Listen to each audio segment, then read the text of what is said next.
બેલાનો આપણે બીજો ગઢ નિહાળી રહ્યા છીએ અને જેને કહેવાય કંઈક તોપના ઘા ઝીલી અને આ ગઢ ઊભો છે.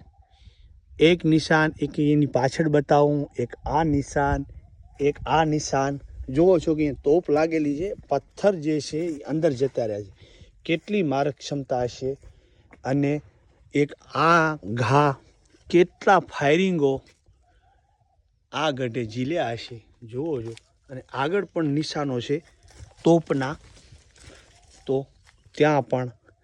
તો આ ગઢ કઈ યુદ્ધો જોયા હશે આ બેલાનો અમર ઇતિહાસ, અને કેટલી રહી છે આ બેલાની જાહો જલાલી, કે 5-6 ફૂટ દિવાલ પહોળી છે, પણ અહીંયા તોપનો ગોળો અંદર નથી જઈ શક્યો. ત્યાં પણ જુઓ છો કે એ પણ